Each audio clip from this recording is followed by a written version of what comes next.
Hello friends, इस video में हम डिस्कस करेंगे कुछ ऐसे टॉपिक्स को, जैसे क्वेश्चंस को जो बहुत ही इम्पोर्टेंट हैं आने वाले एग्जाम सीटेट, यूपीटेट सभी के लिए, क्योंकि वो प्रीवियस ईयर के क्वेश्चंस हैं सभी, और हमने मेथड एंड अप्रोच टॉपिक से उन क्वेश्चंस को लिया है। ये बहुत ही इंपॉर्टेंट टॉपिक है, इसमें बहुत से क्वेश्चन पूछे जाते हैं एग्जाम में। ठीक है, तो ये हमारी जो रिविजन सीरीज चल रही है, इसमें हमारा मकसद ये है कि जिससे आप ऑब्जेक्टिव टाइप क्वेश्चन सॉल्व कर सकें, ज़्यादा से ज़्यादा आपके जहन नशीन हो सकें और आप एग्जाम में उन्हें अच्छे से सॉल्व कर आ सकें। और साथ में जो कॉन्सेप्ट होता है वो भी ज़रूरी है क्लियर होना, साथ में वो भी क्लियर हो जाए, आपके दोनों काम हो सकें। ऑब्जेक्टिव बेस्ड क्वेश्चन भी आपके रिवाइज हो जाएं, सभी एग्जाम में आ सकते हैं, और जो कॉन्सेप्ट है वो भी क्लियर हो जाए। तो स्टार्ट करते हैं आज का video lecture. Friends, myself Subah Tabassum and you are watching let's study. Friends, अगर आपने मेरे चैनल को सब्सक्राइब नहीं किया है तो आप चैनल को सब्सक्राइब कर लें और बेल आइकन को प्रेस करना ना भूलें। रिवीजन क्लास ज्वाइन करने के लिए आप चैनल को सब्सक्राइब करें, जिससे सभी क्वेश्चंस जो आपके एग्जाम में आ सकते हैं, MCQ बेस्ड क्वेश्चन हैं, वो आपको सॉल्व करने को मिल सकें और आप अच्छे से एग्जाम में कर आ सकें पेपर अपना। स्टार्ट करते हैं। First question is the oral errors of the students can be best corrected if the teacher. जितने भी ओरल एरर्स हैं स्टूडेंट्स के, उनको हम करेक्ट कर सकते हैं। टीचर करेक्ट कर सकता है किस तरीके से? Point out the error in general and let the student try to correct himself first. Ignore the error as it may hamper their learning. Ask the student to help him as peer tutoring as must in school. Correct an error directly after the student has made the error. कौन सा option सही रहेगा इसमें आपके according? Ignore the error as it may hamper their learning. छोटे मोटे error जो बच्चे कर देते हैं उनको हम इग्नोर करें, वो ज़्यादा बेहतर होगा, जिससे कि उनकी लर्निंग को हैम्पर ना कर सकें, लर्निंग में कोई भी बाधा ना डाल सकें। जो पढ़ रहे हैं, जो वो बता रहे हैं, उसमें एरर, उसमें हैम्पर ना आए, उसमें कोई भी बाधा ना आए। इसके लिए ज़रूरी है कि टीचर उनके एरर को इग्नोर कर दे। A teacher makes her learner respond only to her action and speech by bodily movements. एक teacher makes her learner respond only her action. एक टीचर अपने स्टूडेंट से कहता है कि वो रेस्पॉन्ड करें उसके एक्शन और स्पीच को by bodily movements, अपने bodily movements से। What is this known as? This is known as total physical response. इसको हम total physical response कहेंगे। Next is question number 3rd। Structural approach gives importance to. जो structural approach है, अगर आप structural approach को detail में पढ़ना चाहते हैं तो उसके लिए आप चैनल को सब्सक्राइब कर लें, और जो हमारी प्लेलिस्ट है इंग्लिश पेडागोजी की, उसमें जाकर ये सारे टॉपिक्स आप क्लियर कर सकते हैं। स्ट्रक्चरल अप्रोच किसे कहते हैं? Gives importance to. उसमें क्या इम्पोर्टेंस, किस चीज़ को इम्पोर्टेंस दी जाती है, ये सभी टॉपिक आप उस वीडियो को देखकर क्लियर कर सकते हैं। तो यहाँ पर हम देखते हैं स्ट्रक्चरल अप्रोच क्या करती है? रीडिंग एंड राइटिंग को इम्पोर्टेंस देती है। A teacher wants to create a language rich environment in her class.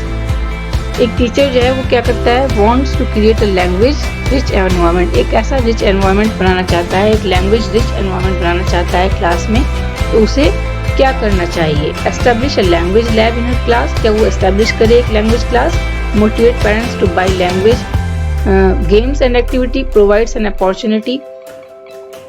उसे क्या करना चाहिए?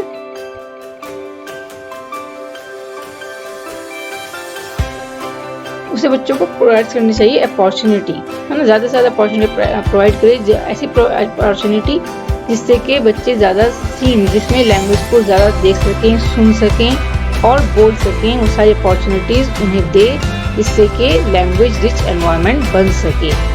ठीक है, अपॉर्चुनिटीज पैदा करने की ट्राई करनी चाहिए टीचर को लैंग्वेज रिच एनवायरनमेंट बनाने के लिए। Number 5, using realia in the language class means bringing. Realia, language class में रियलिया का यूज करने का क्या मतलब है? मतलब रियलिया से क्या मीनिंग निकालते हैं आप? रियलिया से मतलब real life situation to communicate, real objects as teaching aid, realistic objective and target for the learner, and real level of child learning to the knowledge of parents.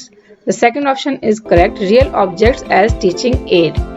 Real objects जब हम use करते हैं class में एक teaching add के तौर पर, तब उसको हम कहेंगे using realia in the language class Next question is, which of the classroom practices helps a teacher to develop oral language among the students?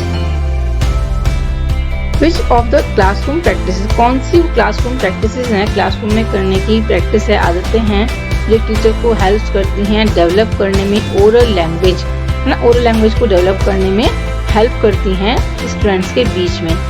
Coarse recitation, participating in role plays, participating the correct pronunciation and chorus reading of the text with the teacher. तो इसमें जो right answer होगा वो आपका participating in role place, है ना. Participate करने को कहें, रोल प्ले करने को कहें, any one of their favourite scene, किसी भी फेवरेट सीन को लें और रोल प्ले मेथड से पढ़ाएं, जिससे कि रोल प्ले मेथड से क्या होगा, ओरल लैंग्वेज कम्युनिकेशन बढ़ेगा, इम्प्रूव होगा. Number 7 is, in the constructivist classroom, language learning would most importantly be based on. एक कंस्ट्रक्टिव क्लासरूम में लैंग्वेज लर्निंग ज़्यादा इम्पोर्टेंट रखती है, बेस्ड होती है मिनट ऑब्जर्वेशन पर. बार बार ऑब्जर्वेशन किया जाए, अगर करेक्शन ऑफ स्पेलिंग एरर्स का करेक्शन किया जाए and make sure that they are not repeated, और ये श्योर किया जाए कि वो बार बार रिपीट ना हो. ये है कंस्ट्रक्टिव क्लासरूम. या carefully completing the language syllabus, ये लैंग्वेज सिलेबस को ध्यानपूर्वक कंप्लीट कराया जाए. Group discussion and peer interaction, this is the right answer. Group discussion and peer interaction जब हम करते हैं तो एक कंस्ट्रक्टिव क्लासरूम होता है,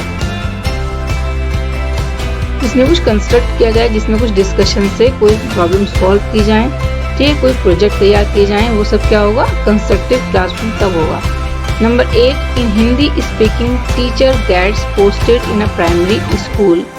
एक हिंदी स्पीकिंग टीचर, जो हिंदी बोलने वाला टीचर है, वो पोस्टेड किया जाए एक प्राइमरी स्कूल में, which is in the area of Punjab, जो कि पंजाब के एरिया में है. अब वहाँ पर जाकर उसकी लैंग्वेज अलग हो जाती है, since he does not know the local language of the area. जबकि वो उस एरिया की लोकल लैंग्वेज को नहीं जानता है, तब उसे क्या करना चाहिए. Motivate the community to learn Hindi as it's a national और ऑफिशियल लैंग्वेज. क्या उसे मोटिवेट करना चाहिए उस स्टूडेंट्स को, जिससे कि वो हिंदी बोल सकें, क्योंकि एक नेशनल लैंग्वेज है. कम्युनिकेट इन इंग्लिश, या इंग्लिश में बात करनी चाहिए, as it is difficult for him to understand their local dialect, क्योंकि वो लोकल डायलेक्ट को नहीं जानता है. Use the child's language as a resource and start teaching. जो चाइल्ड्स लैंग्वेज है उसको एक रिसोर्स के माध्यम से यूज करना चाहिए और अपनी टीचिंग करनी चाहिए चाइल्ड्स की लैंग्वेज में. Apply for the transfer to a Hindi speaking area, ये अप्लाई कर देना चाहिए अपने ट्रांसफर के लिए. इसमें C option is the best option. Use the child's language as a resource and start teaching.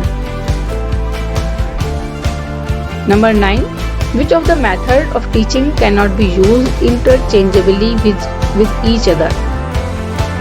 कौन से मेथड को हम यूज नहीं कर सकते हैं इन टर्म्स के साथ, इंटरचेंज नहीं कर सकते हैं, जैसे reference method, incidental method, direct method and correlative method. तो ये 4 मेथड्स जो हैं, ये reference method, incidental and correlative, these are interchangeable terms. But the direct method is not interchangeable with correlative, incidental and reference method.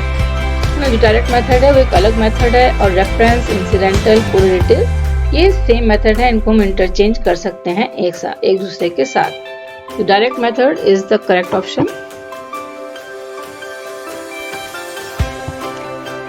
Number 10, what is a task in task based learning. Task based learning जो होती है उसमें task से क्या मतलब है, task क्या होता है, क्या टास्क दिया जाता है बच्चों के लिए. टास्क बेस्ड लर्निंग जो है वो टास्क स्टूडेंट्स के लिए है, या पेरेंट्स के लिए है, या टीचर्स के लिए है, किसके लिए है वो. A piece of work which is enable to the learner to do an activity. एक ऐसा किसी काम का एक पीस है, एक पीस ऑफ वर्क है which enables the learner to do an activity, जो लर्नर को एक्टिविटी करने के लिए प्रेरित करता है ना. तो a piece of work for the parents to do their childrens homework. ये एक पीस ऑफ वर्क है पेरेंट्स के लिए कि वो अपने बच्चों को होमवर्क कराएं.